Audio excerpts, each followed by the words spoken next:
আমার কোনো বন্ধু নেই, তেমন কোনো বান্ধবীও নেই।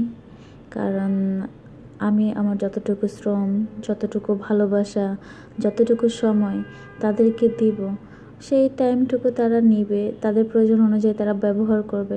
তারপর কি হবে? তাদের প্রয়োজন শেষ হয়ে গেলে তারা চলে যাবে। তারপর যে আমার কি অবস্থা, আমার ভালো অবস্থা নাকি, আমি কী রকম আছি না আছি, আমার ঠিকঠাক আছে কিনা, সব কিছু কোনো কিছু তাদের দেখার প্রয়োজনও নেই। তারা পিছন দিকে একবার ফিরেও তাকাবে না যে দেখি মেয়েটা ভালো আছে কিনা বা ছেলেটা ভালো আছে কিনা। তাদের স্বার্থ শেষ, তারা উধাও হয়ে যাবে। দিন শেষে কেউ কারো না, কেউ কারো না, সে বন্ধু বলো বান্ধবী বলো, কেউ কারো না। এই স্বার্থের দুনিয়া স্বার্থ ছাড়া কোনো কিছুই বোঝে না।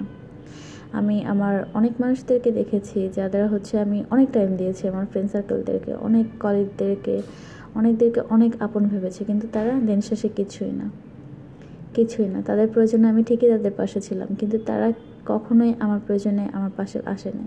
আমি কাউকেই দেখিনি। শুধুমাত্র আমার শ্রম, আমার ভালোবাসা, আমার সব কিছু আমি তাদের পেছনে উৎসর্গ করেছি। তাদের কোনো কিছুই তারা আমার পিছনে কোনো সময় না ভালোবাসা না টেক কেয়ার, একবার ফোন করে জিজ্ঞাসা করে না যে আমি কেমন আছি না আছি, বা আমার ব্যবস্থা কী, আমার অবস্থা কী, আমার দিনকাল কেমন যাচ্ছে, কোনো কিছুই না। দিন শেষে এটাই বলবো, স্বার্থ ছাড়া দুনিয়া চলে না। সব মানুষ, দুনিয়ার মানুষ স্বার্থের পেছনেই চলে। দুনিয়াতে স্বার্থ ছাড়া আর কিচ্ছু নেই। নিজের স্বার্থ শেষ, খতম, আর কোনো কিছুই নেই। এরপরে মানুষ কী করে না করে সেটা কারো দেখার বিষয় না। জীবন এভাবেই চলে।